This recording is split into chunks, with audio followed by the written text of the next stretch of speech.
তাহলে আজকে আমরা পড়ছি স্ট্রং রুটস। স্ট্রং মানে কি? শক্ত। আর রুটস মানে কি? শিকড়। তার মানে হেডিংটা থেকে আমরা কি বুঝতে পারছি যে এখানে একটা শক্ত শিকড়ের কথা বলা হচ্ছে। তাহলে এই শিকড়টা কিসের শিকড়? না, এই শিকড়টা হচ্ছে না আধ্যাত্মিকতার শিকড়। এই শিকড়টা কিসের শিকড়? না আধ্যাত্মিকতা। যে আধ্যাত্মিকতা উনি শিখেছিলেন কোথায়? এপিজে আব্দুল কালাম তার বাবার কাছ থেকে। ছোটবেলায় এপিজে আব্দুল কালাম যখন তার বাবার কাছে থাকতেন তামিলনাড়ুতে, সেই সময় তিনি এই যে শিকড়ের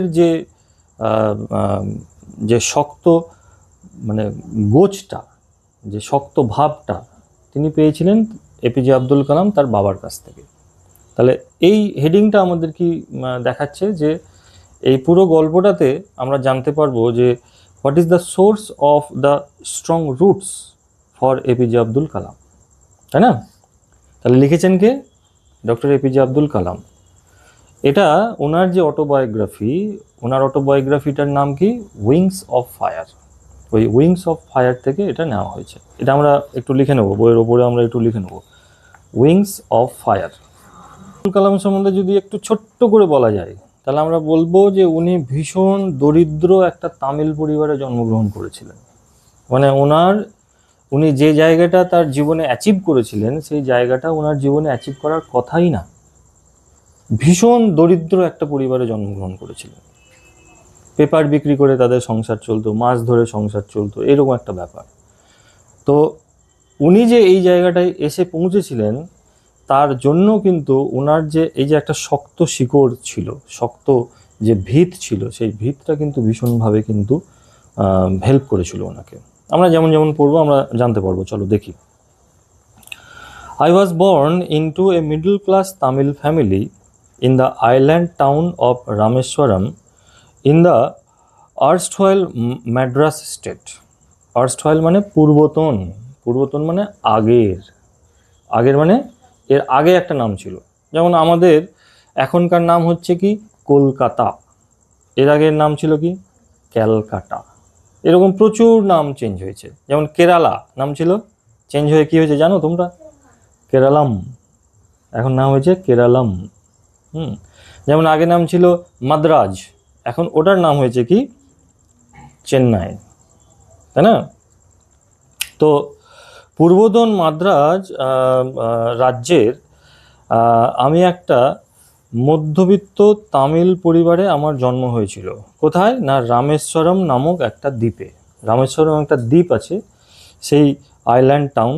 আইল্যান্ড মানে হচ্ছে দ্বীপ, টাউন মানে হচ্ছে শহর। রামেশ্বরম একটা দ্বীপের নাম। সেটা কোথায় আছে? না পূর্বতন মাদ্রাজ রাজ্যে। মাই ফাদার, আমার বাবা, জয়নুল আবদিন, আমার বাবার নাম কি? Zainul Abdin, had neither much formal education nor much wealth. আমার বাবা জয়নুল আবদিনের না ছিল কোনো প্রথাগত শিক্ষা, formal education, nor much wealth, না ছিল বেশি ধন সম্পদ। তার মানে যে দুটো মানুষের মেন পাওয়ার, সেই পাওয়ারের মধ্যে কোনোটাই ছিল না। না শিক্ষা ছিল, না ছিল ধন সম্পদ। ডেসপাইট দিস ডিসঅ্যাডভান্টেজেস, বলছে এই অসুবিধাগুলো থাকা সত্ত্বেও, এই অসুবিধাগুলো থাকা সত্ত্বেও হি পজেসড গ্রেট ইননেট উইজডম। তিনি কিসের অধিকারী ছিলেন? না গ্রেট ইননেট উইজডম। গ্রেট মানে এখানে কি বলবো? ভীষণ। ইননেট মানে কি? সহজাত। আর উইজডম মানে কি? জ্ঞান।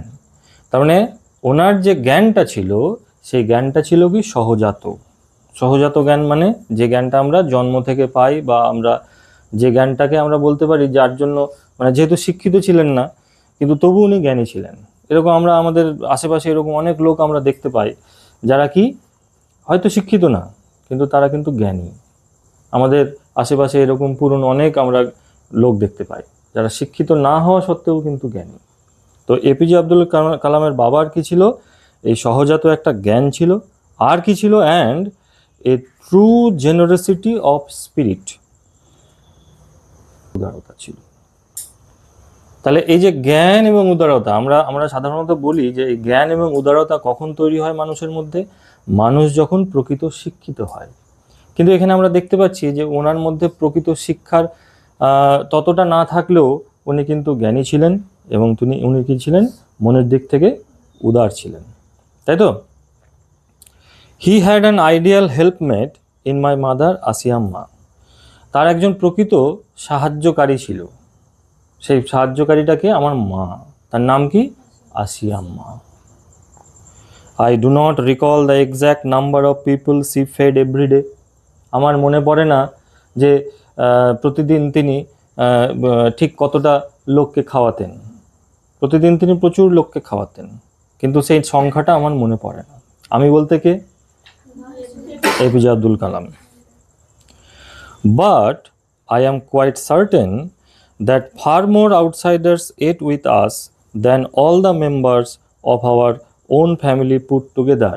কিন্তু আমি নিশ্চিত ছিলাম, কি ব্যাপারে নিশ্চিত ছিলাম?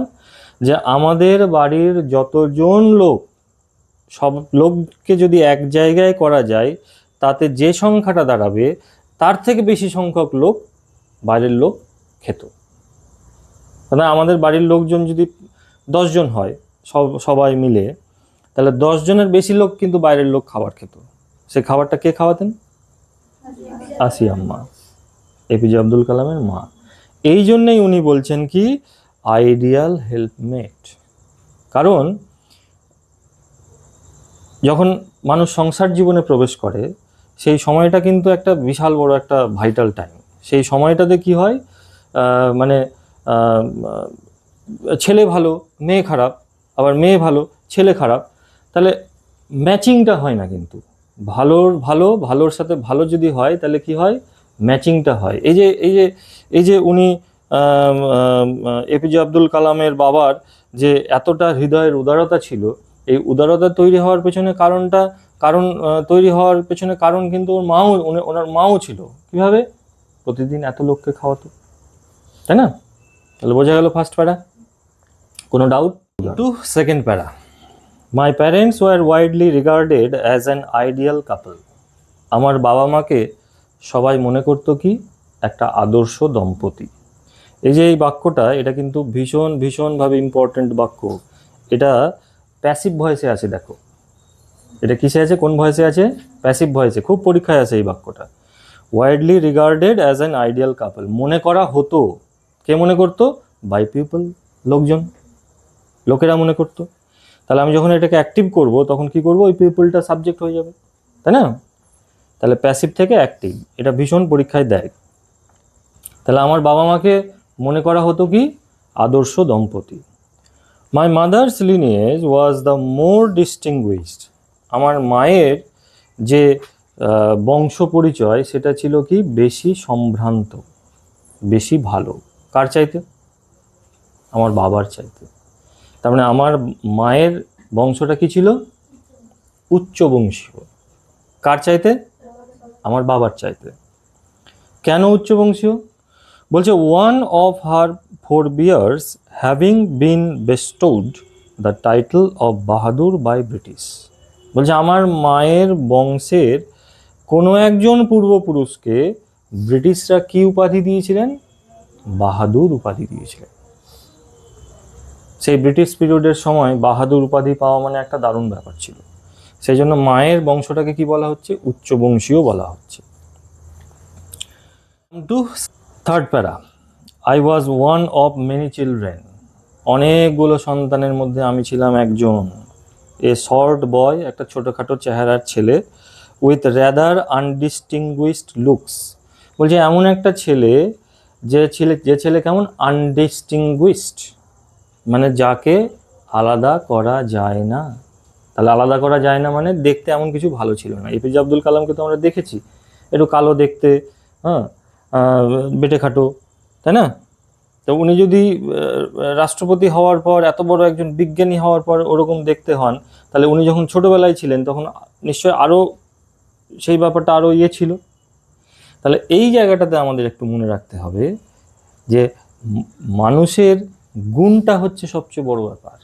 কখনো আমরা চেহারায় যাব না, আমাদের প্রত্যেকের ভেতরে বা আমার সামনে যে জন আছে তার যে গুণটা, সেই গুণটা কিন্তু ভীষণভাবে ইম্পর্ট্যান্ট। এপিজে আব্দুল কালাম দেখতে খারাপ হলেও কিংবা দেখতে ভালো না হলেও ওনার যে গুণটা, সেটা আমাদের মতো হাজার হাজার লক্ষ লক্ষ কোটি কোটি মানুষের চাইতে ভালো, তাই না? তাহলে কি বলছেন?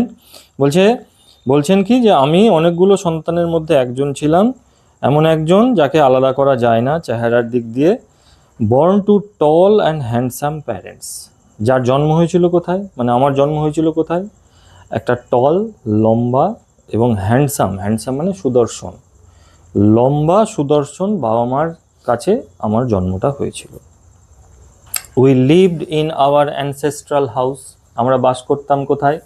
আমাদের পৈতৃক বাড়িতে, মানে পূর্বপুরুষ থেকে যে বাড়িটা চলে আসছে, মানে আমি বাস করছি, আমার বাবা জৈনুল আবদিনের বাবা, এরকম পূর্বপুরুষ থেকে বাপ ঠাকুরদার বাড়ি, যেটাকে আমরা খুব সহজ ভাষায় বলি। Which was build in the middle of the 19th century. যে বাড়িটা তৈরি হয়েছিল কখন না 19 শতকের মাঝামাঝি সময়। এবার এই জায়গাটা কিন্তু ইম্পর্টেন্ট, 19 শতকের মাঝামাঝি এমসিকিউর জন্য খুব ইম্পর্টেন্ট, খুব বোকা বানায়। 19 শতকের মাঝামাঝি মানে কত সাল? হ্যাঁ, 1850। এটা কখনো আমরা ভাববো না কিন্তু যে 1950, এটা কখনো কিন্তু আমরা ভাববো না, এটা 1850। ইট ওয়াজ এ ফেয়ারলি লার্জ পাক্কা হাউস। এটা ছিল একটা বড় সড়ো পাকা বাড়ি। মেড অফ লাইমস্টোন, তৈরি হয়েছিল কি দিয়ে? লাইমস্টোন দিয়ে, চুনাপাথর, অ্যান্ড ব্রিক আর ইট দিয়ে। কোথায় তৈরি হয়েছিল না? On the mosque street in Rameswaram. রামেশ্বরমের যে মস্ক স্ট্রিট, মস্ক মানে একটু জেনে নাও, মস্ক মানে হচ্ছে মসজিদ। তাহলে মস্ক স্ট্রিট মানে মসজিদের যে গলি ছিল, সেই গলিতে আমাদের বাড়িটা ছিল। এমসিকিউ দিতে পারে যে কোথায় রামেশ্বরমের কোন জায়গায় বাড়িটা ছিল, ঠিক আছে? কি দিয়ে বাড়িটা তৈরি হয়েছিল, ঠিক আছে? মাই austere father used to avoid all inessential comforts and luxuries. austere মানে সাদাসিধে। এখানে শুধু সাদাসিধে বললে ওনার বাবাকে ছোট করা হবে। ত্যাগী, যে ব্যক্তি কৃচ্ছ সাধন করেন, ত্যাগ করেন। কি ত্যাগ করেন? Comforts and লাক্সুরিজ। তাহলে আমার সহজ সরল সাদাসিধে বাবা কি করতেন? এড়িয়ে চলতেন কি? অপ্রয়োজনীয় কমফোর্টস মানে কি? আরাম, অ্যান্ড লাক্সুরিজ আর বিলাসিতা। তাহলে আমার বাবা অপ্রয়োজনীয় আরাম এবং বিলাসিতা এড়িয়ে চলতেন। হাউএভার, যাই হোক, all necessities were provided for in terms of food, medicine or clothing. যাই হোক, কি হতো না আমাকে কিন্তু সমস্ত কিছুই দেওয়া হতো, আমি সমস্ত কিছুই পেতাম। কী পেতাম? সমস্ত প্রয়োজনীয় জিনিস, অল নেসেসিটিস। কী প্রয়োজনীয় জিনিস না? ফুড, খাবার দাবার ঠিকঠাকই পেতাম, মেডিসিন, ওষুধপত্রও ঠিকঠাকই পাওয়া যেত, অ্যান্ড ক্লথিং, এবং জামা কাপড়ও আমি কিন্তু পেতাম। ইনফ্যাক্ট, বস্তুত I would say mine was a very secure childhood. আমি বলবো যে আমার ছোটবেলাটা ছিল কি? বেশি নিরাপদ। কী জন্য নিরাপদ বেশি? কী দিক দিয়ে নিরাপদ বেশি? ম্যাটেরিয়ালি, পার্থিব দিক দিয়ে, বস্তুগত দিক দিয়ে, অ্যান্ড ইমোশনালি, এবং আবেগগত দিক দিয়ে। তাহলে বস্তুগত এবং আবেগগত ব্যাপারটা কি? বস্তুগত মানে জিনিসপত্র যার যার লাগবে, যেমন এখানে বলছে ওই মেডিসিন, ফুড, ক্লথিং, এগুলো বস্তুগত ব্যাপার। আবেগগত ব্যাপার বলতে কি? মানে ওনার আবেগ জড়িয়ে কার সাথে? আমাদের মনের সাথে। তার মানে ওনার মনের খেয়ালটাও ভীষণভাবে কিন্তু রাখা হতো। এপিজে আব্দুল কালামের বাবা মা ওনার মনের খেয়ালটাও কিন্তু ঠিকঠাকভাবে রাখতেন। ক্লিয়ার? চলে আসবে আমরা পরের প্যারা। I normally at with my mother. আমি সাধারণত আমার মায়ের সাথে খাওয়া দাওয়া করতাম। এমসিকিউ আছে, কার সাথে খাওয়া দাওয়া করতো? কোথায় খাওয়া দাওয়া করতো? Sitting on the floor of the kitchen. এটাও এমসিকিউ আছে। কোথায় বসে খাওয়া দাওয়া করতো? কোথায় বসে খাওয়া দাওয়া করতো? রান্নাঘরের মেঝের ওপরে বসে। She would place a banana leaf before me. তিনি আমার সামনে কি দিতেন? একটা কলার পাতা দিতেন, যেটা পুরোনো দিনের একটা বিশাল বড় একটা প্রচলন ছিল কলার পাতায় খাওয়া। হ্যাঁ, এখন আমরা এই জিনিসটা গ্রামগঞ্জের মানুষও সবাই ভুলে গেছে কিন্তু কলার পাতায় খাওয়া। এখন কোথায় দেখতে পাওয়া যায় জানো? বড় বড় রেস্টুরেন্টে। বড় বড় রেস্টুরেন্টে কিন্তু কলার পাতায় এখন খেতে দেয়। মানে আমরা যেটা ভুলে গেছি সেটা কিন্তু ধরে নিচ্ছি যারা বড় লোক তারা কিন্তু সেটাকে কি করেছে, অ্যাকসেপ্ট করে নিয়েছে। ঠিক আছে, তাহলে তিনি আমার সামনে একটা কলা পাতা পেতে দিতেন, অন হুইচ, যার ওপরে বলতে কার ওপরে? কলা পাতার ওপরে। She then ladled rice and aromatic sambar, তিনি দিতেন কি? ভাত আর অ্যারোমেটিক মানে সুগন্ধি সাম্বার দিতেন, সুগন্ধি সাম্বার দিতেন। তার মানে যে সাম্বারটা উনি রান্না করতেন সেই সাম্বারটা থেকে দারুণ গন্ধ বেরোতো। ঠিক তেমনি যেমন আমাদের প্রত্যেকেরই মানে মায়ের হাতে কোনো না কোনো ডিশ, কোনো না কোনো রান্না আমাদের কিন্তু খুব ফেভারিট, তাই না? আছেই, দেখবে, খুঁজে দেখবে, যখন বাইরে তোমরা হোস্টেলে থাকবে, পড়াশোনার জন্য বাইরে থাকবে, তখন দেখবে হয়তো এটা হতে পারে ওই মুসুর ডাল আর ওই পেঁয়াজ দিয়ে আলু সেদ্ধ, পেঁয়াজ ভাজা, লঙ্কা ভাজা দিয়ে আলু সেদ্ধ, হয়তো খুব সাধারণ জিনিস, কিন্তু ওটা মিস করবে, দেখবে এরকম প্রত্যেকের আছে। যাই হোক, তাহলে কি দিতেন? রাইস দিতেন, অ্যারোমেটিক সাম্বার দিতেন, a variety of sharp homemade pickle দিতেন। শার্প মানে কি? তীক্ষ্ণ, ধারালো। তাহলে হোমমেড পিকল, এটাকে আগে বুঝি। হোমমেড পিকল, বাড়িতে বানানো পিকল। পিকল মানে কি? আচার। সেই আচারটা কেমন? শার্প। তাহলে আচার কি কখনো ধারালো হয়? তাহলে ধারালো বলছে কেন? ঝাল, একদম একছো বলে ছবি। হ্যাঁ, একটু খেলেই কিন্তু একদম এমন ঝাল লাগবে, বলার কথা না। And a dollop of fresh coconut chutney. আর কি দিতেন? ডলপ মানে হচ্ছে দলা বা মণ্ড, এক মণ্ড বা এক দলা কি দিতেন? তাজা নারকেলের চাটনি। তাহলে এই ছিল খাবার মেনু। এমসিকিউ দিয়ে দিল কি কি খেত, একটা নেই একটাতে। তাহলে কি কি খেত? রাইস খেত, অ্যারোমেটিক সাম্বার খেত, শার্প হোমমেড পিকল খেত 3টে, আর ফ্রেশ কোকোনাট চাটনি। 4টে জিনিস দিয়ে এপিজে আব্দুল কালাম খাবার খেতেন, যার উল্লেখ আমরা এই টেক্সটটাতে পাচ্ছি, এই গল্পটাতে আমরা পাচ্ছি। Clear? Come to next para. The Shiva temple, Shiv মন্দিরটি, which made Rameswaram so famous to pilgrims, যে মন্দিরটা রামেশ্বরমকে তীর্থযাত্রীদের কাছে খুব ফেমাস করে দিয়েছিল। ফেমাস মানে বিখ্যাত করে দিয়েছিল। তার মানে ওই মন্দিরটা রামেশ্বরমকে ফেমাস করেছিল, রামেশ্বরম মন্দিরকে ফেমাস করেনি। শিবা টেম্পলটা, শিব মন্দিরটা রামেশ্বরমকে ফেমাস করে দিয়েছিল। কাদের কাছে? তীর্থযাত্রীদের কাছে, পিলগ্রিমসদের কাছে। Was about a 10 minutes walk from our house. এই শিবা টেম্পলটা আমাদের বাড়ি থেকে কত দূর ছিল? 10 মিনিটের হাঁটা পথ, হেঁটে 10 মিনিট লাগতো। তাহলে এটা একটা এমসিকিউ। এপিজে আব্দুল কালামের বাড়ি থেকে শিবা টেম্পলটা কত দূরে ছিল? 10 মিনিট হাঁটা পথ। একটা অপশন দিয়ে দিল 10 মিনিট, একটা 11 মিনিট, একটা 12 মিনিট, একটা দিল 10 মিনিট হাঁটা পথ। সবাই 10 দেখে কোনটা করবে? এ, অপশন এ। একদম কি হয়ে গেল? ভুল। আমাকে কিন্তু দেখে নিতে হবে, পুরো অপশনগুলো কিন্তু দেখে নিতে হবে, ঠিক আছে? আওয়ার লোকালিটি ওয়াজ প্রিডমিনেন্টলি মুসলিম। আমাদের এলাকায় বেশিরভাগ মুসলিম জনগোষ্ঠীর লোকজন বাস করতেন। তার মানে যেখানে এপিজে আব্দুল কালাম বাস করতেন সেই জায়গাটাতে কোন গোষ্ঠীর লোকজন বেশি থাকতো? মুসলিম।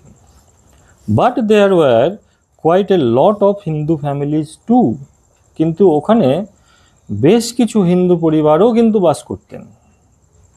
Living amicably with their Muslim neighbours, শুধু বাস করতেন না, লিভিং অ্যামিকেবলি, অ্যামিকেবলি মানে পিসফুলি, খুব শান্তিতে বাস করতেন। কাদের সাথে?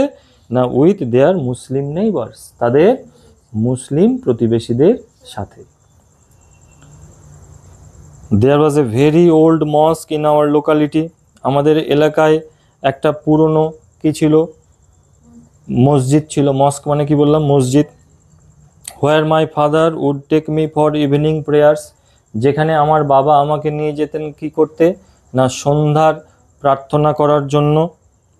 I had not the faintest idea of the meaning of the Arabic prayers chanted, যে অ্যারাবিক প্রেয়ার্সগুলো বা আরবি মন্ত্র বা দোয়াগুলো করা হতো তার সম্বন্ধে আমার, তার মানে সম্বন্ধে আমার ন্যূনতম কোনো ধারণা ছিল না।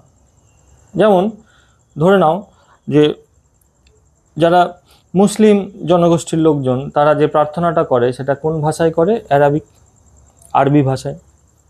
যারা হিন্দু তারা কোন ভাষায় প্রার্থনা করে, সংস্কৃত। পুজো টুজো কোন ভাষায় হয়, সংস্কৃতে।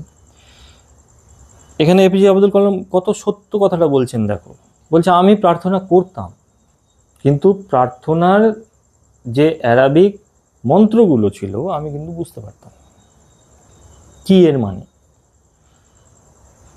ঠিক একই রকমভাবে যে সংস্কৃতে যে মন্ত্রগুলো আমরা পড়ি, ধরো সরস্বতী পুজোর পুষ্পাঞ্জলি দিচ্ছি, সব মন্ত্র আমরা মানে জানি, ঠাকুরমশাই বলছেন, আমরাও বলছি, ব্যাস হয়ে যাচ্ছে। কিন্তু এখানে একটা খুব গুরুত্বপূর্ণ কথা আছে যেটা আমরাও ভাবি, যেটা আমরাও করি প্রত্যেকে, জানি না জানি, হিন্দু হই বা আমরা মুসলিম হই, যাই হই না কেন। কি সেটা? But I was totally convinced, কিন্তু আমি এই ব্যাপারে নিশ্চিত ছিলাম, দ্যাট দে রিচড গড, যে এই প্রার্থনাগুলো কোথায় গিয়ে পৌঁছতো, ভগবানের কাছে গিয়ে পৌঁছতো। যেটা আমরাও ভাবি, ভাবি না সবাই? হ্যাঁ, এই কথাটা কিন্তু খুব গুরুত্বপূর্ণ। প্রার্থনাগুলো কোথায় গিয়ে পৌঁছতো, ভগবানের কাছে। When my father came out of the mosque after the prayers, যখন আমার বাবা বেরিয়ে আসতেন মসজিদ থেকে প্রার্থনার পরে, মানে নমাজের পরে, people of different religions would be sitting outside, বিভিন্ন ধর্মের মানুষ মসজিদের বাইরে বসে থাকতেন। বিভিন্ন ধর্মের মানুষ, না শুধু ওখানে মুসলিম মানুষ থাকতো, না শুধু ওখানে হিন্দু থাকতো, বৌদ্ধ থাকতে পারে, খ্রিস্টান থাকতে পারে, বিভিন্ন ধরনের মানুষ থাকতে পারে। কিসের জন্য? ওয়েটিং ফর হিম, তারা সবাই কার জন্য অপেক্ষা করত? আমার বাবার জন্য অপেক্ষা করত। কারা? বিভিন্ন ধরনের মানুষ। Many of them offered bowels of water to my father, তাদের মধ্যে অনেকেই আমার বাবাকে কি করতেন, বাটিতে করে জল দিতেন। খাওয়ার জন্য? একদম না, কিন্তু কি জন্য দেখি। Who would dip his finger tips in them and say a prayer, তিনি কি করতেন, ধরে একটা বাটিতে এরকম করে আঙুলটা ডুবিয়ে তিনি কি করতেন, ডোবাতেন, আর মনে মনে কি করতেন, প্রার্থনা করতেন। যেটাকে আমরা বলি মনে মনে কি করতেন, দোয়া পড়তেন। আমরা খুব সহজ সরল ভাষায় এই টার্মটার সাথে পরিচিত, জল পড়া তেল পড়া, এই ব্যাপারটা আমরা গ্রামগঞ্জে দেখতে পাই, জল পড়া তেল পড়ার ব্যাপারটা। তাহলে এটা ধরে নিতে পারি সেই জল পড়া কি কাজে লাগতো।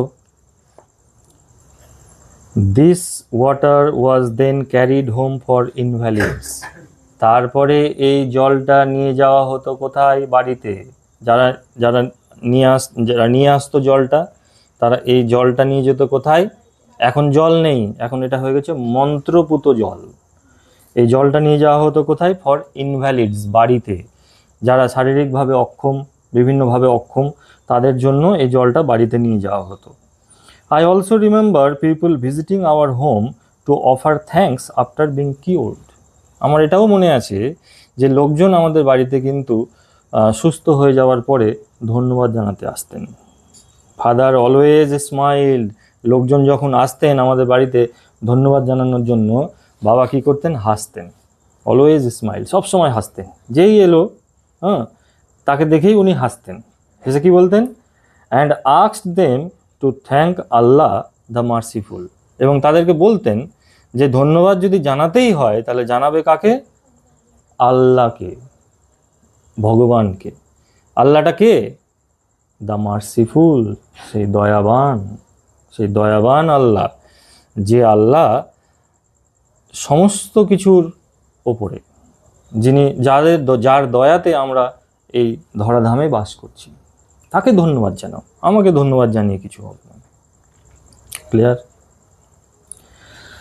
The high priest of Rameswaram temple Pakshi Lakshmana Shastri. High মানে কি? উঁচু। তাহলে রামেশ্বরম টেম্পলের যে উঁচু পুরোহিত, পুরোহিত কি উঁচু নিচু হয়? এখানে হাই মানে উঁচু না, এখানে হাই মানে হলো প্রধান পুরোহিত। তাহলে রামেশ্বরম টেম্পলের যে প্রধান পুরোহিত Pakshi Lakshmana Shastri was a very close friend of my father's. আমার বাবার কিন্তু খুব ভালো বন্ধু ছিলেন, খুব কাছের বন্ধু ছিলেন। তাহলে ভেবে দেখো, এই যে একটা জিনিস আমরা এখানে দেখতে পাচ্ছি কি, কমিউনাল হারমোনি। কমিউনাল হারমোনি মানে কি? জাতিগত একতা। এপিজে আব্দুল কালামের বাবা জয়নুল আবদিন ছিলেন মুসলিম, আর ওনার সবচেয়ে কাছের বন্ধুকে হিন্দু। আবার কেমন না, যে মন্দির রামেশ্বরমকে ফেমাস করেছিল, শিবার মন্দির রামেশ্বরম টেম্পল, তার প্রধান পুরোহিত। তাহলে একটা কমিউনাল হারমোনি আমরা দেখতে পাচ্ছি না? এ প্রসঙ্গে অনেক গল্প আছে।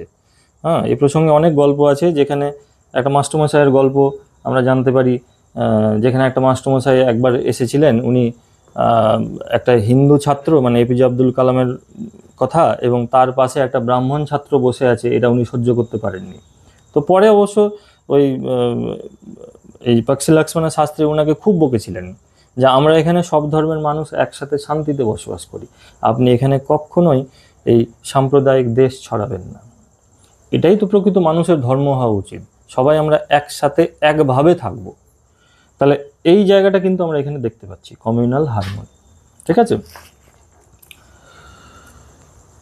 One of the most vivid memories of my early childhood is of the two men, each in traditional attire. বলছে আমার ছোটবেলার স্মৃতিগুলোর মধ্যে যে পরিষ্কার স্মৃতিগুলো একটা মনে পড়ে, সেটা কি? এই দুটো মানুষ, ইচ ইন ট্র্যাডিশনাল অ্যাটায়ার, তারা উভয়েই কি পরে আছে? তাদের যে ট্র্যাডিশনাল অ্যাটায়ার, তাদের যে ঐতিহ্যগত যে পোশাক, সেটা পরে আছে। যেমন আমি ধরে নিচ্ছি যে হিন্দুদের ঐতিহ্যগত পুরোহিত যেহেতু, উনি ধরে নিচ্ছি উনি ধুতি পরবেন।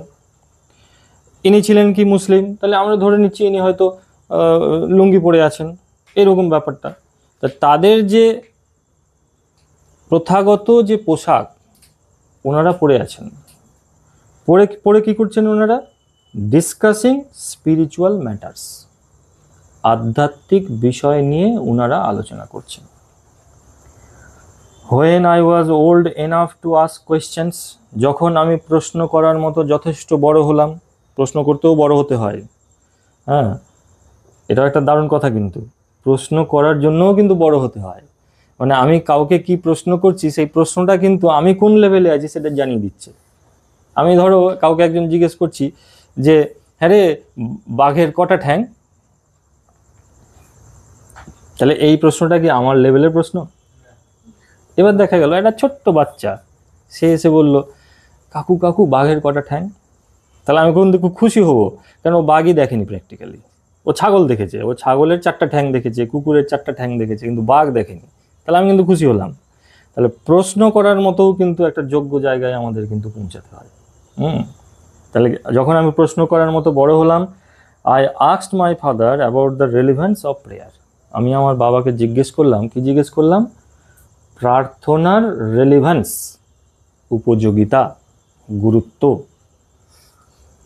কি জিজ্ঞেস করলাম? বাবা, প্রার্থনার কি গুরুত্ব আছে আমাদের জীবনে? আমরা কেন পুজো পার্বণ করব? আমরা কেন নামাজ পড়বো? আমরা কেন প্রার্থনা করব? কি গুরুত্ব আছে? এই কথাটা আমি আমার বাবাকে জিজ্ঞেস করলাম। আমি জিজ্ঞেস করলাম, কে জিজ্ঞেস করলো? APJ Abdul Kalam. My father told me, আমার বাবা আমাকে বললেন, there was nothing mysterious about prayer. বলছে প্রার্থনার মধ্যে কোনো রহস্য লুকিয়ে নেই, এমন কিছু রহস্যজনক ব্যাপারটা নেই প্রার্থনার মধ্যে।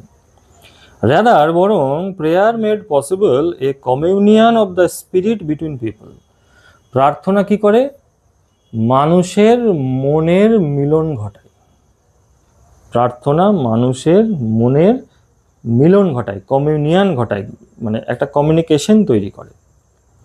হোয়েন ইউ প্রে, যখন তুমি প্রার্থনা করো, হি সেড, তিনি বললেন, ইউ ট্রান্সেন্ড ইউর বডি, তখন তুমি তোমার শরীরটাকে অতিক্রম করে যাও। না, আমাদের ভেতরে একটা আত্মা আছে। বলছে আমরা যখন প্রার্থনা করি তখন কি হয়, আমরা আমাদের শরীরটাকে অতিক্রম করে যাই। যেমন এই কথাটাকে আরও যদি ডিপে বলা যায়, তখন এরমভাবে বলা যায় যে আমরা যখন প্রার্থনা করি, একটা কথা আছে বাংলায়, সমাধি হয়ে যাওয়া, সমাধি, যেটা স্বামী বিবেকানন্দ মাঝে মধ্যেই হতেন, সমাধিস্থ হতেন স্বামী বিবেকানন্দ। তো সমাধি যে অবস্থা, সেই অবস্থায় কি হয়, আমাদের শরীর থেকে আত্মাটা বেরিয়ে গিয়ে সেই পরমাত্মা, মানে সেই ভগবান, তার সাথে এক হয়ে যায়। তো বলছে, ওই খুব সহজ ভাষায় উনি এই কথাটাকে বলেছেন। ওই যে বললেন না, এরপরে পাবো আমরা। তো যখন আমরা প্রার্থনা করি, যখন তুমি প্রার্থনা করো, কি করো, তখন ইউ ট্রান্সেন্ড ইউর বডি, তখন তোমার শরীরটাকে তুমি অতিক্রম করে যাও, and become a part of the cosmos, আর তুমি এই যে মহা ব্রহ্মাণ্ড, বিশ্ব ব্রহ্মাণ্ড, তার একটা অংশ হয়ে যাও। তার মানে শরীর থেকে বেরিয়ে তুমি বিশ্ব ব্রহ্মাণ্ডের একটা অংশ হয়ে যাও। হুইচ নোজ, যে জানে না, no division of wealth, age, caste or creed, কে জানে না, নো ডিভিশন, কোনো বিভেদ জানে না। কিসের বিভেদ জানে না? ধন সম্পদের বিভেদ জানে না, এজ, বয়সের বিভেদ জানে না, কাস্ট, জাতির বিভেদ জানে না, ক্রিড, ধর্মের বিভেদ জানে না। তার মানে কি, যখন তুমি প্রার্থনা করো, তখন ধরে নাও আমরা সবাই এখানে আছি, আমরা সবাই প্রার্থনা করছি, তাহলে আমাদের সবার থেকে আত্মাটা বেরোলো, তাহলে আমাদের শরীরটা এখানে থাকলো। এবার আমি মুকেশ আম্বানির ছেলে, ও টাটার ঘরের ছেলে, ও বিশেষ বড় ঘরের ছেলে সবাই, আর পাশে একজন আছে কি খুব গরিব ঘরের ছেলে। তাহলে আমরা যখন আত্মাটা বেরিয়ে গেল, তাহলে আমাদের যে এই যে ধন সম্পদ, সোনা দানা, হাবি জাবি, জামা কাপড়, পারফিউম, সব কোথায় থেকে গেল? এখানে, এই ঘরেই থেকে গেল। তো তাহলে এ কি জানে না? বিভেদ জানে না। কিসের বিভেদ জানে না? এই যে বলছে ওয়েলথ, ধন সম্পদ, এজ, বয়স, এখানে বয়সের কোনো ফ্যাক্টর নেই। যে ওনার বয়স 60 বছর, উনি তো রিটায়ার করেছেন, উনি বুঝি আগে যাবেন ভগবানের কাছে, আত্মা যখন ছুটবে তখন ওনার আত্মাটা বুঝি তাড়াতাড়ি যাবে, যে বয়স হচ্ছে তাড়াতাড়ি মরে যাবে, এরকম কোনো ব্যাপার নেই। কিন্তু কাস্ট, জাতিগত কোনো বিভেদ নেই এখানে, ক্রিড, ধর্মেরও কোনো বিভেদ নেই, সবাই আমরা এক। চলে আসি আমরা এবার পরের প্যারা। My father could convey complex spiritual concepts in very simple down to earth Tamil. বলছেন কি, আমার বাবা বোঝাতে পারতেন। কি বোঝাতে পারতেন না? কমপ্লেক্স, জটিল, স্পিরিচুয়াল কনসেপ্টস, স্পিরিচুয়াল মানে আধ্যাত্মিক, কনসেপ্টস মানে ধারণা বা চিন্তাভাবনা, in very simple down to earth Tamil. Simple মানে খুব সহজ সরল, ডাউন টু আর্থ মানে একদম তোমার মতো করে। কোন ভাষায়? তামিল ভাষায়। এবার টোটাল লাইনটা দেখি। বলছে আমার বাবা জটিল আধ্যাত্মিক বিষয়গুলো খুব সহজ সরল তামিল ভাষায় বোঝাতে পারতেন। হি ওয়ান্স টোল্ড মি, এবার কিন্তু আমাদের ভালো করে শুনতে হবে। এবার আমরা একটু ভালো জায়গায় আসছি, যে জায়গাগুলো একটু বোঝার আছে। খুব interesting. He wants told me, তিনি একবার আমাকে বলেছিলেন, ইন হিজ ওন টাইম, তার নিজের সময় বলতে প্রত্যেকটা মানুষ, এখানে ইন্ডিভিজুয়াল, এক একজন, মানে কোনো একটা মানুষের কথা বলা হচ্ছে। বলছে ইন হিজ ওন টাইম, তার নিজের সময়ে, ইন হিজ ওন প্লেস, তার নিজের জায়গায়, in what he really is, বস্তুত পক্ষে একজন মানুষ যা। তার মানে এখানে প্রত্যেকটা মানুষের কথা আলাদা আলাদা করে বলা হচ্ছে। তার নিজের সময় বলতে ধরে নিচ্ছি 25 বছর বয়স, ধরে নিচ্ছি 35 বছর বয়স। ইন হিজ ওন প্লেস, ধরে নিচ্ছি সে হয়তো কলকাতায় আছে, ধরে নিচ্ছি সে হয়তো ব্যাঙ্গালোরে আছে, সে হয়তো আমেরিকায় আছে, তার নিজের জায়গায়। In what he really is, বস্তুত পক্ষে তিনি যা, সেটা ভালো মানুষ হতে পারে, খারাপ মানুষ হতে পারে, এটা বলা আছে। তারপরে and in the stage he has reached, এবং তিনি যে জায়গায় পৌঁছেছেন, সেই জায়গাটা কি হতে পারে? গুড অর ব্যাড, ভালোও হতে পারে, মন্দও হতে পারে, খারাপও হতে পারে। Every human being is a specific element within the whole of the manifest divine being. প্রত্যেকটা মানুষ হলো কি আমাদের যে এই যে ঐশ্বরিক সত্তা, তার এক একটা অংশ। বোঝা গেল না? এবার এটাকে সহজ করতে হবে। ঐশ্বরিক সত্তা মানে ধরে নিচ্ছি ঈশ্বর। তাহলে আমাদের একটা কনসেপ্ট আছে কি, যে আমাদের ভেতরে একটা আত্মা আছে, এবং সেই আত্মাটাকে আমরা বলি কি পরমাত্মার অংশ। পরমাত্মা মানে কি ভগবান, তার মানে আমরা ভগবানের অংশ, তাই তো? এই জায়গাটা ক্লিয়ার না? ক্লিয়ার না? ক্লিয়ার। আচ্ছা, তো বলছেন কি যে কোনো একটা মানুষ যে জায়গায় পৌঁছাক না কেন, যে অবস্থাতেই থাকুক না কেন, আমি সহজ করে দিচ্ছি, আর ওই জটিল জায়গায় যাচ্ছি না। কোনো একটা মানুষ যে জায়গায় থাকুক না কেন, যে অবস্থাতেই থাকুক না কেন, যে জায়গাটাও উনি অ্যাচিভ করেছেন, সেটা কি ভালো হতে পারে, খারাপ হতে পারে। একজন পুলিশ হতে পারেন, একজন চোর হতে পারে। যে জায়গাটায় পৌঁছাক না কেন, উনি কি আমাদের যে ঐশ্বরিক সত্তা মানে ঈশ্বর, তার একটা অংশ। তার মানে ঈশ্বরের কাছে কারো বিভেদ নেই। ঈশ্বরের কাছে আমি খারাপ হলেও আমি ঈশ্বরের সন্তান, আমি ভালো হলেও ঈশ্বরের সন্তান, আমি চোর হলেও ঈশ্বরের সন্তান, আমি পুলিশ হলেও ঈশ্বরের সন্তান। যে সময়টা আমি কষ্ট পাচ্ছি, চোখ দিয়ে জল বেরাচ্ছে, বালিশ ভিজে যাচ্ছে, সেই সময়টাও কিন্তু আমি ঈশ্বরের সন্তান। সেই বেদনাদায়ক মুহূর্ত, যে সময়টা আমি বন্ধুদের সাথে হেসে বেড়াচ্ছি, হা হা করে হাসছি, হ্যাঁ, সেই সময়টাও কিন্তু আমি ঈশ্বরের সন্তান। তার মানে সর্বদা আমাদের মনে রাখতে হবে কি, যে আমাদের জীবনের যে ভালো এবং মন্দ, যে খারাপ এবং ভালো দিকগুলো আছে, সেই প্রত্যেকটা জায়গাতেই কিন্তু আমরা ওই ঐশ্বরিক সত্তার এক একটা অংশ। যখন আমরা ভেঙে পড়ি, তখন কিন্তু আমরা ভাববো না যে ঈশ্বরের অংশ আমরা নই, বা আমরা ঈশ্বর আমাদেরকে ভুলে গেছেন। না, একদমই না। ঠিক? ক্লিয়ার হলো লাইনটা? So why be afraid of difficulties? তাহলে তো ভয় পাচ্ছ কেন ডিফিকাল্টিজ নিয়ে? ডিফিকাল্টিজ মানে কাঠিন্যতা, মানে কঠোর, মানে শক্ত জিনিস নিয়ে, সাফারিংস, যন্ত্রণা নিয়ে, অ্যান্ড প্রবলেমস, এবং সমস্যা নিয়ে। বলছে তাহলে ভয় পাচ্ছ কেন? আমরা যদি ঈশ্বরেরই সন্তান হই প্রত্যেকে, যে জায়গায় আমরা থাকি না কেন, তাহলে তুমি ভয় পাচ্ছ কেন ডিফিকাল্টিজ নিয়ে, সাফারিংস নিয়ে, প্রবলেমস নিয়ে? ভয় পাওয়ার তো কিছু নেই। হোয়েন ট্রাবলস কাম, বলছে যখন সমস্যা আসে, বলছে আমাদের জীবনে যখন সমস্যা আসে, এমন কোনো মানুষ আছে যার জীবনে কোনো সমস্যা নেই? হ্যাঁ, আমরা ভাবি সামনের লোকটা কত আনন্দে আছে।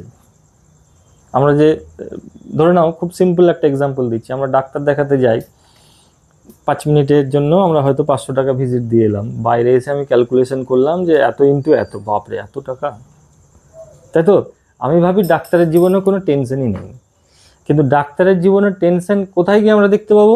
দেখবো একজন ডাক্তার যখন রাত 3টের সময় ঠান্ডায় কাঁপতে কাঁপতে এসে রুগী দেখছেন, তখন আমরা ঘুমাচ্ছি। তার মানে এই যে আমরা সামনের জনকে সবসময় ভালোটা দেখি, আপেক্ষিক। প্রত্যেক মানুষের জীবনেই সমস্যা আছে, প্রত্যেক মানুষের জীবনেই যন্ত্রণা আছে, ব্যথা আছে। তো কি বলছেন? বলছে যখন সমস্যা আসে, when troubles come, try to understand the relevance of your sufferings. তখন বোঝার চেষ্টা করো কি? দ্য রেলিভেন্স, উপযোগিতা, প্রয়োজনীয়তা, কিসের? অফ ইয়োর সাফারিংস, তোমার কষ্টের উপযোগিতাটা বোঝার চেষ্টা করো। যেমন এটা আমাদের সাথে হয়, আমরা যখন মাধ্যমিক পাস করি, একটু হয়তো কম নম্বর যদি আমরা পাই, তখন আমাদের চোখের জল নাকের জল এক হয়ে যায়, মনে মনে আমরা খুব শপথ নিই যে আর এই ভুলটা আমরা কিন্তু করব না, কিন্তু তারপরে আবার আমরা সেই একই ভুল করি, তাই না?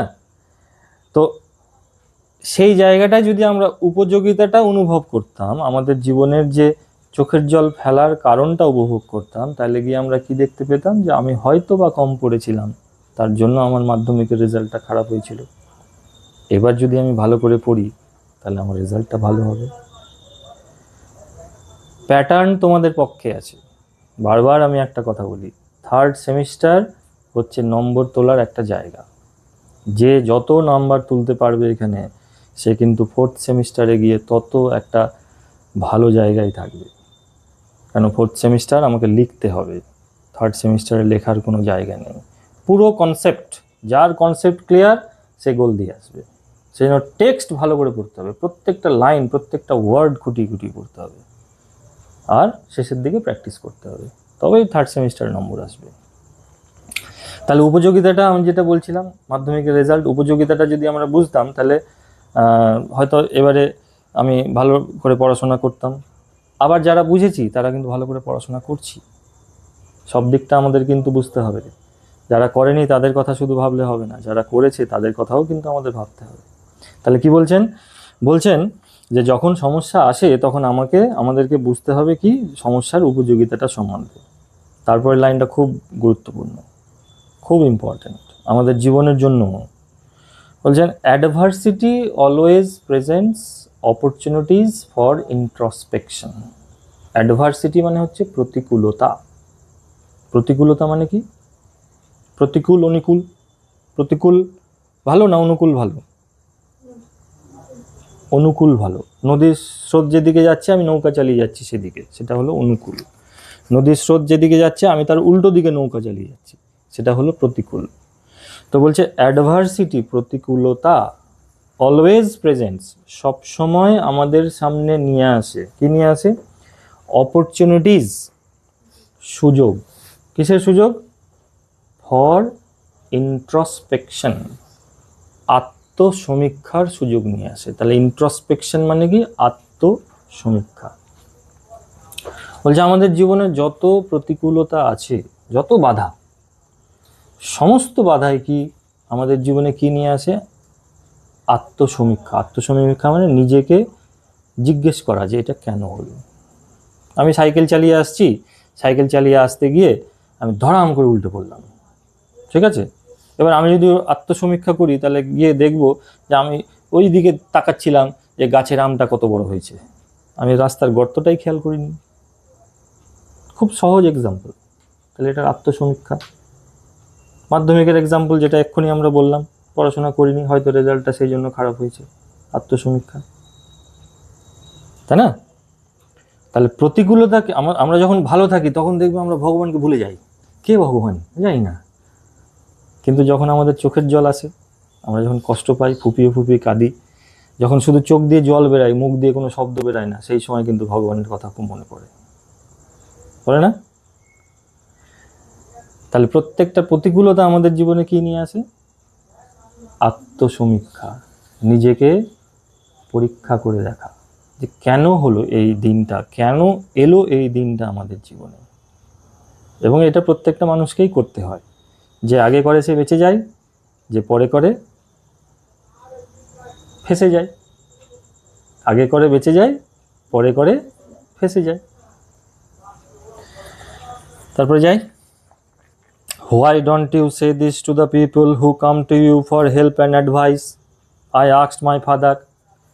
বলছে আমি আমার বাবাকে জিজ্ঞেস করলাম, বাবা তুমি তো দারুণ কথা বললে যে প্রতিকূলতা তো আসবেই, এবং প্রতিকূলতা প্রত্যেকটা মানুষের জীবনে আত্মসমীক্ষার সুযোগ এনে দেয়। ভালো কথা। তাহলে যে লোকগুলো তোমার কাছে আসে ওই জল নিয়ে, ওদেরকে কেন ওই কথাটা বলো না? ওরাও বাড়িতে বসে বসে ভাবুক, হ্যাঁ, যে সমস্যা যখন হয়েছে নিশ্চয়ই কিছু ব্যাপার আছে। তাহলে তুমি এই কথাটা তাদের কেন বলো না? পয়েন্টটা বোঝা গেল? এপিজে আব্দুল কালামের কথার পয়েন্টটা বোঝা গেল?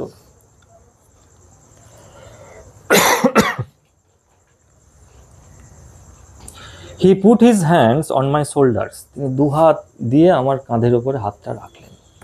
On my shoulders, দু হাত দিয়ে আমার কাঁধের উপরে হাতটা রাখলেন। And looked straight into my eyes. আর একদম সোজা তাকিয়ে থাকলেন কোথায়? আমার চোখের দিকে।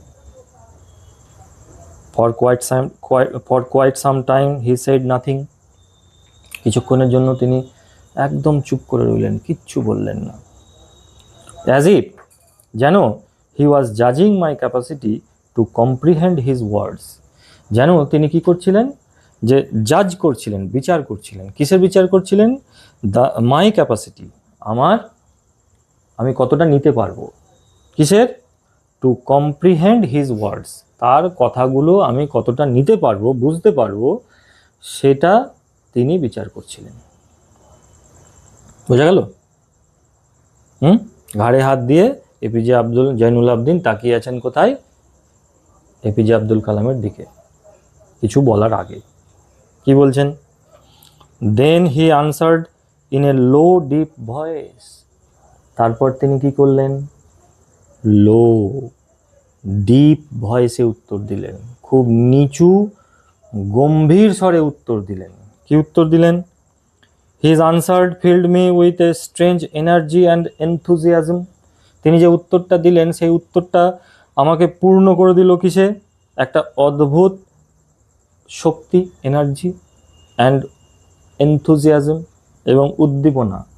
তার মানে যে উত্তরটা আমি শুনলাম আমার বাবার কাছ থেকে, সেই উত্তরটা আমাকে একটা অদ্ভুত শক্তি এবং উদ্দীপনা এনে দিল আমার মধ্যে। তার মানে উত্তরটা একটা নিশ্চয়ই ভালো উত্তর ছিল। তাহলে উত্তরটা কি এবার আমরা পাবো? কি উত্তর? বলছে whenever human beings find themselves alone, বলছে যখন কোনো মানুষ নিজেকে একা মনে করে, নিঃসঙ্গ মনে করে, ভালো করে শুনবে, খুব ইম্পর্টেন্ট লাইন। যখন কোনো মানুষ নিজেকে একা মনে করে, নিঃসঙ্গ মনে করে, অ্যাজ এ ন্যাচারাল রিয়াকশন, একটা স্বাভাবিক প্রতিক্রিয়া হিসাবে, দে স্টার্ট লুকিং ফর কোম্পানি, তারা কি করে? সঙ্গী খুঁজে বেড়ায়। তারা কি করে? সঙ্গী খুঁজে বেড়ায়। যখন মানুষ নিজেকে একা মনে করে, লোনলি ফিল করে, তারা সঙ্গী খুঁজে বেড়ায়। They start looking for company whenever they are in trouble, যখন তারা সমস্যায় পড়ে বা সমস্যায় থাকে, they look for someone to help them, তারা এমন একজনকে খুঁজে বেড়ায় যে তাকে কি করতে পারবে? সাহায্য করতে পারবে। যেমন একটু আগেই বললাম সাইকেল নিয়ে পড়ে যাওয়ার গল্পটা। সাইকেল নিয়ে পড়ে গেছি, আমি চলে গেলাম রেশনের দোকানে চাল আনতে, হবে না তো? আমার তো পা কেটেছে, তাহলে আমাকে যেতে হবে কোথায়? হসপিটালে। এবার আমার পেয়েছে খুব খিদে, আমি বাবার কাছে গিয়ে বলছি, বাবা খেতে দাও না, বাবা খেতে দাও না। খাদ্যমন্ত্রী তো বাবা না, খাদ্যমন্ত্রী কে? মা। এবার টিউশনের বেতন দিতে হবে, মাকে গিয়ে বলছি, মা, ধরে নিচ্ছি মা হাউসওয়াইফ, মা দাও। ওখানে বললে তো হবে না, কাকে বলতে হবে? বাবাকে বলতে হবে, তাই না? তো যাই হোক, whenever they reach an impasse, যখন তারা একটা অনড় অবস্থায় পৌঁছে যায়। অনড় মানে এদিকেও যেতে পারছে না, এদিকেও যেতে পারছে না, অনড় অবস্থা। অনড় অবস্থা বুঝতে পারলি ব্যাপারটা কি? মানে না এপারে যাওয়া যাবে, না এপারে যাওয়া যাবে। যখন তারা এরকম একটা অবস্থায় পৌঁছে যায়, they look to someone to show them the way out, তারা তখন কোনো একজনকে খুঁজে বেড়ায়, যারা কি করবে, যে কি করবে, তাকে রাস্তা দেখাবে, কোনো একটা রাস্তা দেখাবে, ভাই বাঁচা। Every recurrent anguish, longing and desire. Recurrent মানে that happens again and again, repeated, যেটা বারবার হয়। অ্যাঙ্গুইশ মানে কি? পেইন। আমাদের জীবনের যন্ত্রণা, ব্যথা কি একবারে হয়ে থেকে যায় না বারবার আসে? আমরা তো মাঝে মাঝেই কাঁদি, মাঝে মাঝেই তো মন খারাপ হয়। তার মানে আমাদের যন্ত্রণাটা কি? রিকারেন্ট, বারবার হয়। লঙ্গিং অ্যান্ড ডিজায়ার, লঙ্গিং মানে কি? আমাদের না, লঙ্গিং অ্যান্ড ডিজায়ার মানে চাওয়া পাওয়া, আমরা জানি। লঙ্গিং মানে কি? কামনা বাসনা। তার মানে আমাদের জীবনের যে যন্ত্রণা, কামনা বাসনা এবং চাওয়া পাওয়া যেগুলো আছে, finds its own special helper, তারা খুঁজে পায় তার বিশেষ সাহায্যকারীকে। যেমন একটু আগে আমি এক্সাম্পল দিলাম, খিদে পেয়েছে মার কাছে, মনে খুব দুঃখ হয়েছে, আমি বাবার সাথে গিয়ে গল্প করব, বাবা জানো আজকে এরকম হয়েছে, না কি করব, ওই মাঠে বসে বন্ধুটার সাথে গল্প করব? কোনটা? বন্ধুর সাথে গল্প করব, তাই না? তার মানে প্রত্যেকটা বিশেষ বিশেষ ক্ষেত্রের বিশেষ বিশেষ কি আছে, হেল্পার আছে আমাদের। আমরা এই কাজের জন্য যদি এর কাছে যাই, আমরা এই কাজের জন্য ওর কাছে যাব, এই কাজের জন্য ওর কাছে যাব, তাই না? এবং মজার কথা খেয়াল করে দেখো, এই যে অ্যাঙ্গুইশ, লঙ্গিং অ্যান্ড ডিজায়ার, প্রত্যেকটার আগে কি লাগানো আছে? রিকারেন্ট। তার মানে যন্ত্রণা আমাদের কখনো শেষ হয়ে যায় না, কামনা বাসনাও শেষ হয়ে যায় না, ডিজায়ার, চাওয়া পাওয়াও শেষ হয়ে যায় না। যেটার বড় একটা এক্সাম্পল দেব, আজকে আমি একটা মোবাইল কিনলাম 15-20 হাজার টাকা দিয়ে, ধরে নাও। মোবাইলটা কেনার 1 মাস পার হবে না, তারপরে মনে হবে ইস, এটা না কিনে যদি এটা কিনতাম তাহলে কিন্তু বুঝি ভালো হতো। হয় না এটা? হ্যাঁ, প্রত্যেকের ক্ষেত্রে এটা হয়। তার মানে কি, আমাদের যে চাওয়া পাওয়ার যে জিনিসগুলো, সেগুলো কি রিকারেন্ট, বারবার চেঞ্জ হচ্ছে, বারবার চেঞ্জ হচ্ছে। চলো তারপরে, for the people who come to me in distress, বলছে যে সমস্ত লোকেরা আমার কাছে বিপদে বা সমস্যায় পড়ে আসেন, I am but A go between, আমি হলাম কি, গো বিটুইন, মানে মধ্যস্থতাকারী, মিডল ম্যান। আমি কি, মধ্যস্থতাকারী, মিডল ম্যান। কিসে না, ইন দেয়ার এফোর্ট, তাদের যে চেষ্টা বা প্রচেষ্টা, কি চেষ্টা, টু প্রপিশিয়েট, মানে দমন করা, তুষ্ট করা। কাকে দমন করা, তুষ্ট করা? ডেমনিক ফোর্সেস, দানবীয় শক্তিকে, উইথ প্রেয়ার্স অ্যান্ড অফারিংস। কি দিয়ে আমরা দমন করার চেষ্টা করি, তুষ্ট করার চেষ্টা করি? প্রেয়ার্স, প্রার্থনা, আর অফারিংস মানে হলো অর্ঘ্য। অর্ঘ্য মানে কি? ফল, দুধ। দেখবে কিছু কিছু ক্ষেত্রে কোনো কোনো জায়গায় আছে, এখানে একটা ওই 2টো পায়রা দিতে হবে, 2টো মুরগি দিতে হবে, একটা খাসি কেটে খাওয়াতে হবে। তাহলে প্রার্থনা এবং অর্ঘ্য, এই দুটো দিয়ে যখন কোনো মানুষ, যারা বিপদে পড়েছেন, এপিজে আব্দুল কালামের বাবা বলছেন যে যে লোকগুলো আমার কাছে আসে, আমি হলাম কি, মধ্যস্থতাকারী। কিসে মধ্যস্থতাকারী না, তারা যে চেষ্টা মানে তারা ভেবেই নেয় যে এই যে আমার জীবনে সমস্যাটা হয়েছে, এই সমস্যাটা কার জন্য হয়েছে? কোনো না কোনো খারাপ শক্তির জন্য হয়েছে, দানবীয় শক্তি। এবার দানবীয় শক্তিকে তুষ্ট করতে হবে। তাহলে তুষ্টটা কি দিয়ে করব? 1, প্রার্থনা দিয়ে, আর 2, অর্ঘ্য দিয়ে। অর্ঘ্য মানে ওই ফলমূল, দুধ, ছানা, যা যা আছে এই সমস্ত মুরগি ফুরগি, হাবিজাবি জায়গা, এই সমস্তগুলো দিয়ে আমরা তুষ্ট করব। তাহলে এই তুষ্ট করার কাজে মধ্যস্থতাকারীকে, একদিকে দানবীয় শক্তি আর একদিকে ওই ডিস্ট্রেসড পিপল, মাঝে আছেন কে? জয়নুল আবদিন। বলছেন আমি মধ্যস্থতাকারী, কারণ আমার হাত দিয়েই তো ওইগুলো যাচ্ছে, আমিই তো অফার করছি। বোঝা গেল না, গেল না?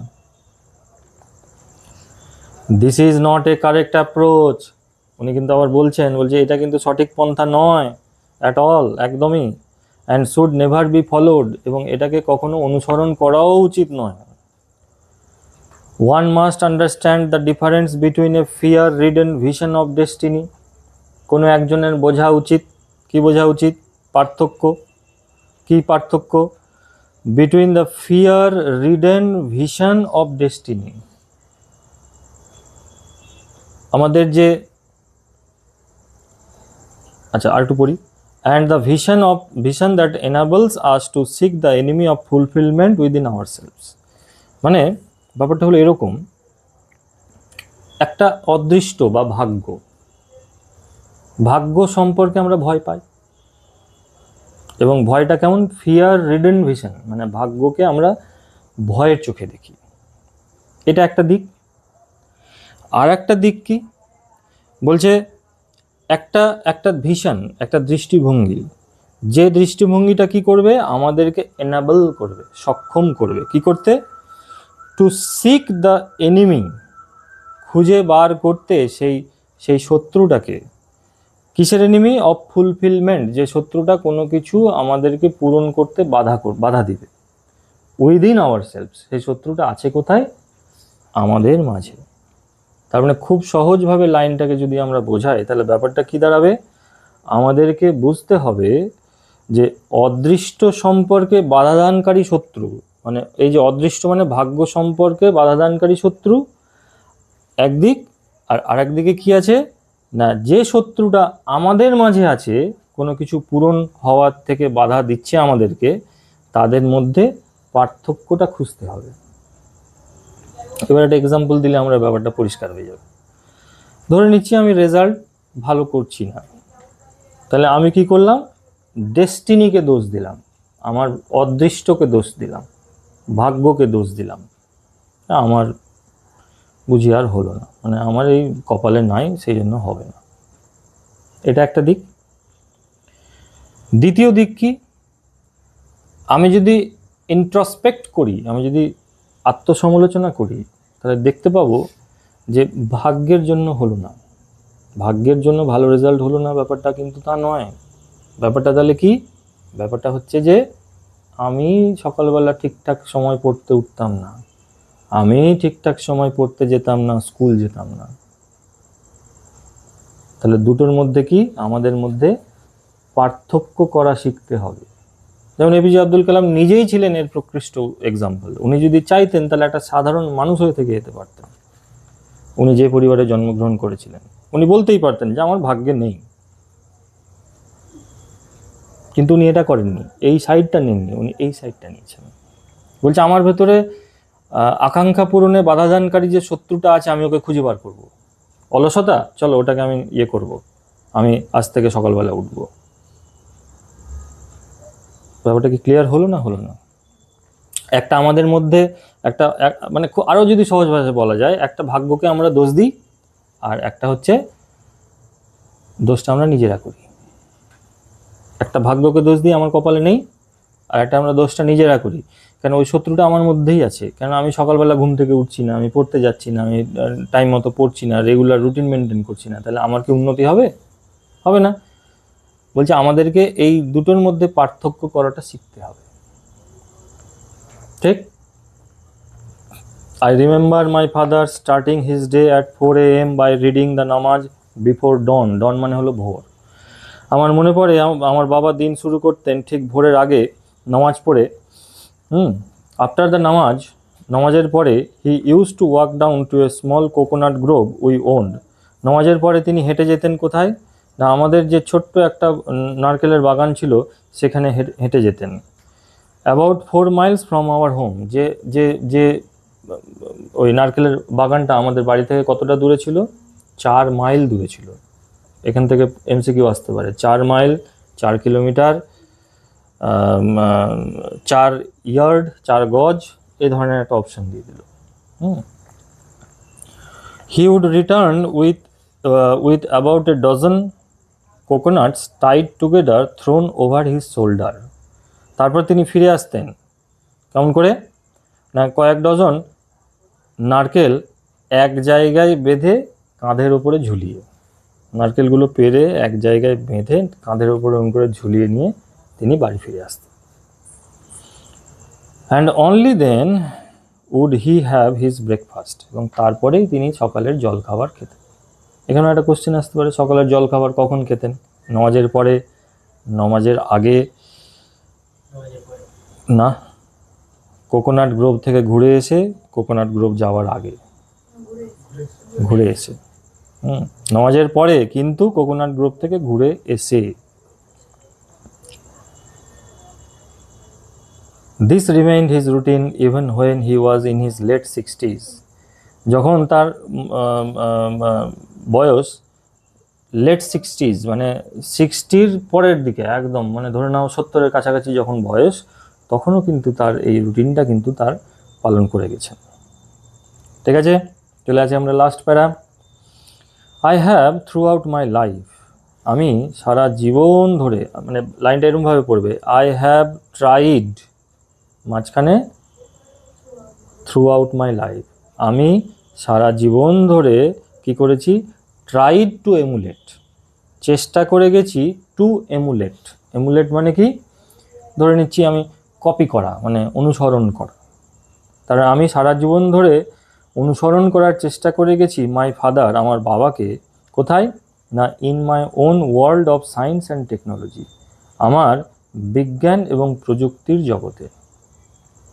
আই হ্যাভ এন্ডিয়েভার্ড টু আন্ডারস্ট্যান্ড, আমি বোঝার চেষ্টা করেছি দ্য ফান্ডামেন্টাল ট্রুথস, সেই যে ফান্ডামেন্টাল মানে কি বেসিক, যে বেসিক সত্যটা revealed to me by my father, যে সত্যটা আমার বাবা আমার কাছে প্রকাশ করেছিলেন।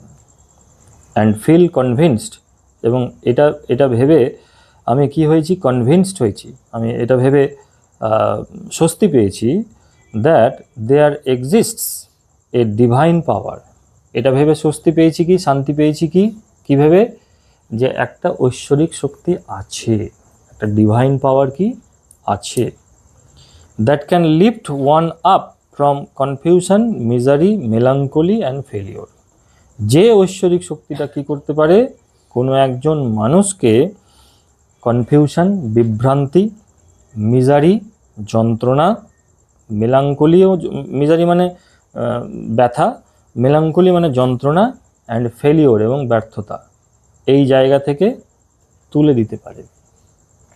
তার মানে এপিজে আব্দুল কালাম কি বলছেন, বলছেন আমি এটা বুঝে স্বস্তি পেয়েছি, শান্তি পেয়েছি, যে একটা ঐশ্বরিক শক্তি আছে, যে ঐশ্বরিক শক্তিটা কি করতে পারে, কোনো একজন মানুষকে তার যে সমস্যা, বিভ্রান্তি হতে পারে, কষ্ট হতে পারে, যন্ত্রণা হতে পারে, ব্যর্থতা হতে পারে, সেই ব্যর্থতা থেকে তাকে ওপরে তুলতে পারে, তার মানে ব্যর্থতা থেকে তাকে বার করে নিয়ে আসতে পারে। আর কি করতে পারে, and guide one to one's true place, এবং কোনো একজনকে নিয়ে যেতে পারে তার প্রকৃত জায়গায়, তার প্রকৃত জায়গায়, যার এক্সাম্পলকে আমাদের এপিজে আব্দুল কালাম, যার এক্সাম্পল আমাদের এপিজে আব্দুল কালাম। কেমন করে, আমি লাস্টে একটু ছোট্ট করে বলবো। And once an individual severs his emotional and physical bond, এবং যখন একবার কোনো একজন মানুষ তার যে এই মানসিক এবং শারীরিক এই বন্ধন থেকে বেরিয়ে যেতে পারে, যদি কোনো মানুষ তার এই শারীরিক এবং মানসিক বন্ধন থেকে যদি বেরোতে পারে, he is on the road two freedom, happiness and piece of mind, তিনি তাহলে গিয়ে পৌঁছবেন কোথায়, কোন রাস্তায় গিয়ে পড়বেন না, স্বাধীনতা, আনন্দ এবং মনের শান্তির রাস্তায় গিয়ে পড়বেন। মানে কেউ যদি একবার এই আমাদের যে শারীরিক এবং মানসিক যে বন্ধন, সেই বন্ধনটা যদি কাটাতে পারে, তাহলে সে পাবে কি, স্বাধীনতা পাবে, আনন্দ পাবে আর মানসিক শান্তি পাবে। যেমন একটা ছোট্ট এক্সাম্পল দিই, যেটা আমি এক্ষুনি বলছিলাম, এপিজে আব্দুল কালাম একটা ইন্টারভিউ দিতে গেছেন এয়ারফোর্সের পাইলট হওয়ার জন্য, দারুণ হলো, রেজাল্ট বেরোলো, রেজাল্ট বেরোনোর পর দেখা গেল যে উনি বাদে সবার হয়েছে, উনি বাদে সবার হয়েছে, শুধু উনি একজন মানে ক্যান্ডিডেট যার সিলেকশন হয়নি। ভীষণ মন খারাপ,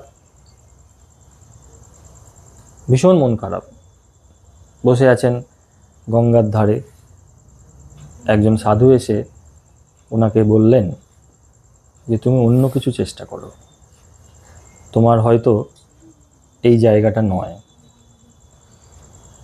তারপরেই উনি আস্তে আস্তে আস্তে আস্তে আস্তে আস্তে কি হলেন, আমাদের যে মানে এই যে ডিআরডিও আমাদের যে আছে, ডিফেন্স অ্যান্ড রিসার্চ অর্গানাইজেশন যেটা আছে, তার চিফ হলেন, তার হেড হলেন, বিভিন্ন বড় প্রতিষ্ঠানের হেড হলেন। তো ওনাকে আমরা ডাকি কি, মিসাইল ম্যান অফ ইন্ডিয়া। তাহলে আজকে যদি উনি পাইলট হয়ে যেতেন এয়ারফোর্সের, তাহলে কি আমরা কি ওনাকে মিসাইল ম্যান হিসাবে পেতাম? আজকে আমাদের যে গর্ব, যে অহংকার, ভারতের এত এত ভালো ভালো যে মিসাইল, তার কিন্তু ক্রেডিট যায় সম্পূর্ণভাবে এপিজে আব্দুল কালামকে। তাকে কি আমরা পেতাম রাষ্ট্রপতি হিসাবে? তাহলে এই কথাটাই কিন্তু, যে ভগবান চাইলে যন্ত্রণা থেকে বার করে নিয়ে এসে, কষ্ট থেকে বার করে নিয়ে এসে কোনো একজনকে তার প্রকৃত জায়গায় নিয়ে যেতে পারে। ঠিক? ওকে, থ্যাংক ইউ।